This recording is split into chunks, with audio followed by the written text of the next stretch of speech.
Hi, everybody. My name's Desirae Pillay. I'm the author of the blog A Million Beautiful Pieces.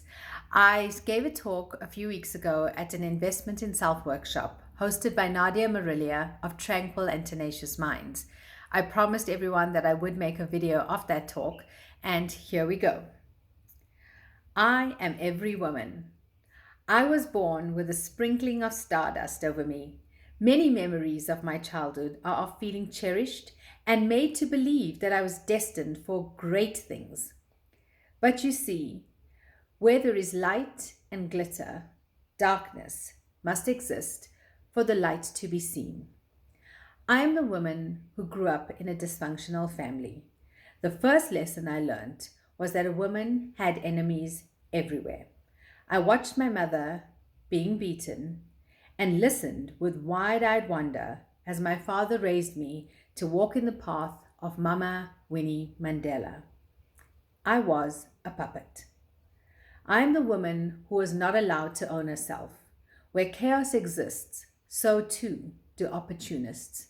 Before I even attended school, my role as a woman was taught to me. I was a sexual object. I am the woman who carried the secrets of her family like a noose around her neck. I was told, as the eldest, it was my job to take care of the family. I was the fixer.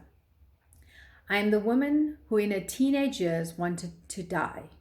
The stardust began to look like ash in the aftermath of a raging forest fire. I wanted anything that wasn't this. The knowledge that my family was a joke. Adultery had her way in our home. As a teenager, it seemed that a reckless relationship and suicide would be better. I was the rebellious teenager. I am the woman who became a mother at 18 years old. A first-year law student, a beauty queen title holder, and a mother. All in about 8 months. I was just another statistic. I'm the woman who had a Kardashian marriage before that was a thing. I was married to the father of my child 2 months after my 18th birthday. I began divorce proceedings 1 month before my 19th birthday.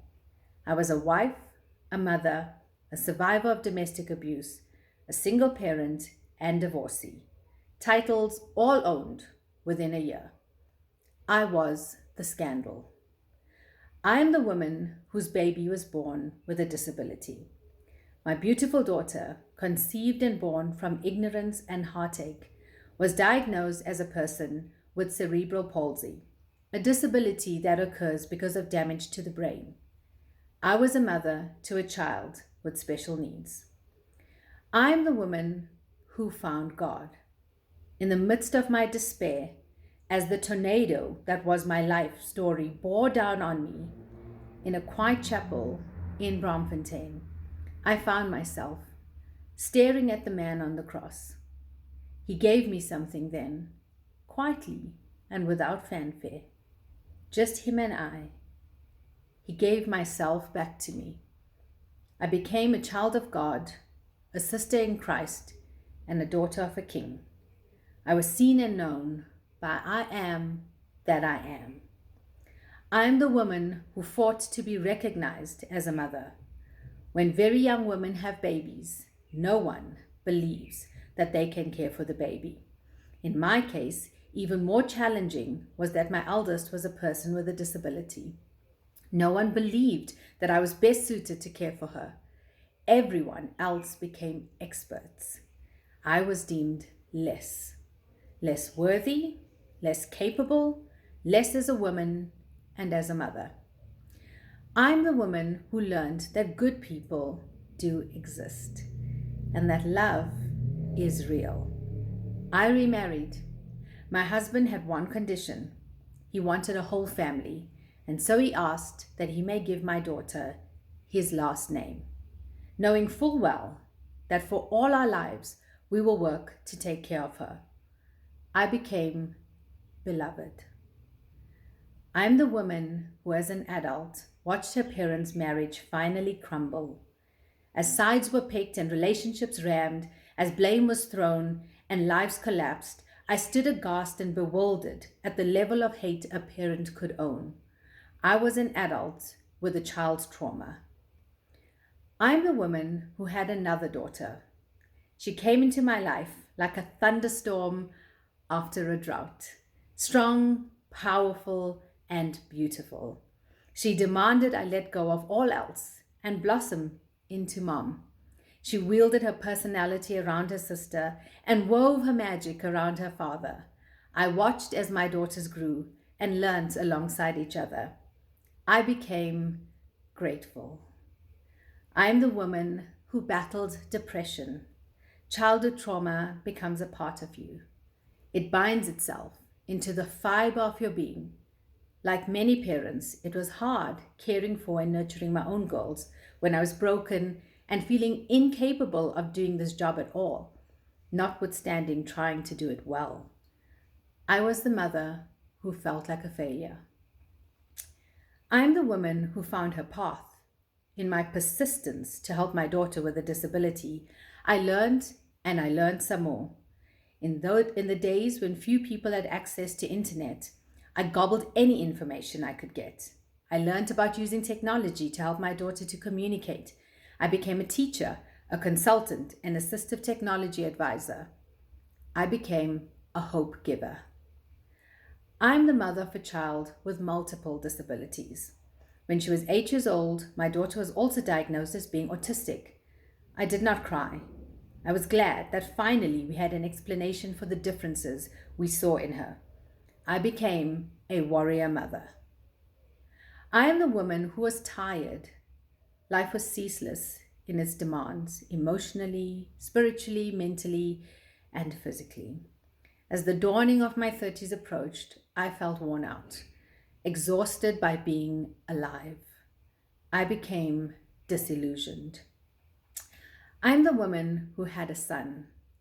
God's gift to us, like a breath of spring as winter fades. He was undemanding.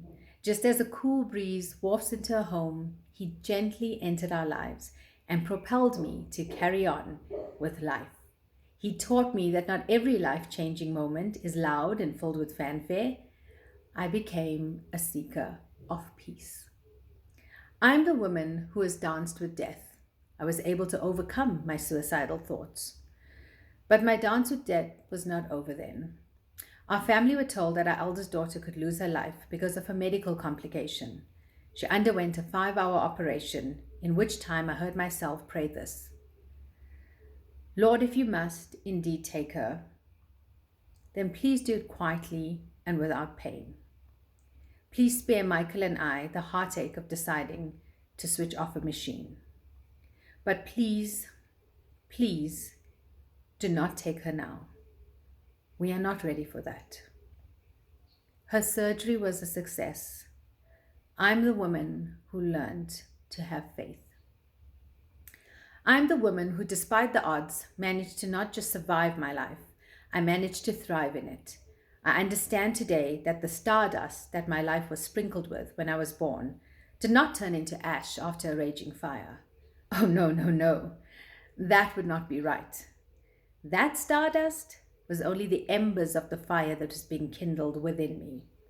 You see, God gives us each giftings. Some will have it say, easy in this life. That is their gift.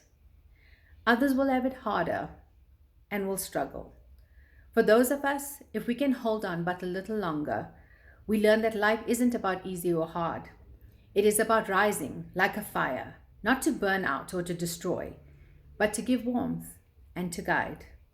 God needs warriors. He needs women who know that they are not what their lives say they are. They are what God made them to be. Like my daughter with special needs, she has more to give this world than it will ever give back to her. With a different body and mind, she is more blessed than we understand, because her soul lives eternally in love with herself and her Maker. She understands something that has taken me all of my life to figure out. She accepts herself just as she is. If she had not been given to me just as she is, I would not be the person I am today. Being her mother saved me in many ways. It readied me for life, and it gave me the courage to become more than I ever believed possible. Every story I have lived through has made me a light to different women with different challenges in different stages of their lives. One challenge I wish was not mine is to bear this. I live with the knowledge that one day I will either have to stand at my eldest daughter's grave or she will stand at mine. Both truths are unattractive to me. To leave her behind to this world is painful, but to have her go and leave us behind, the heartache of that is unspeakable. When I face that reality, everything else I've lived with pales in comparison. All the men who put me in harm's way or who harmed me themselves, they wither like a dead branch before me. Every injustice and selfishness I have faced is emptied. The people who did not help me because they caved to that base nature of human beings, rejoicing at someone else's suffering, well, they have become unrecognizable to me now. They hold no place in my light, because whether I leave this life first or my daughter does, either way, I will be a grieving mother. Oh, but what a story. I will grieve. Because today and every day, I rise knowing that I hold both joy and grief in my hands. As a woman, I learned that when love is true, the human spirit is indomitable. Not love from others, not a man or a child or a parent, but love that God breathes, the breath of love that formed me, and the love that I found for myself. Love that is generous and kind and giving. Love that does not harm or is malicious or angry. Love that seeks to heal, to create peace, and to always cause you to rise. As women, we need to give this to each other, because none but a woman understands how hard it is to be a woman. So help that girl who finds herself in a mess at 16. Mentor that sister who needs some direction in her life. If you cannot see a clear path for your life, go ask the woman who is walking confidently on her path. To the women who choose to be stay-at-home mothers, don't judge them. They are living their truth. For the women who choose a career, cheer her on. Balancing family and a job needs pillars, not stones. For the single woman looking for love and a future, pray for her. She needs someone to pray for her. To the divorcee, let it go. As long as you remember the details, hold the pain, he will always have you. Let him go. Step into your new life. One path is close to you. Another waits to be discovered. To the woman messing with another sister's mister, no, baby. No, no, no. You cannot build your happiness on another woman's tears. I have yet to see that path be clear of casualties of that war. To older women, learn from the younger women. They are teachers too. To younger women, seek the wisdom of older women. They have gone before you. They know a little something. I have lived 1,000 lives, and I would live it again if it means that my story changes one woman today. When you think of me, think of this. Where faith, hope, and love abide, every woman will succeed. Love your sisters, because love never fails. Never. God bless you, and I hope you enjoy that, and please share it far and wide.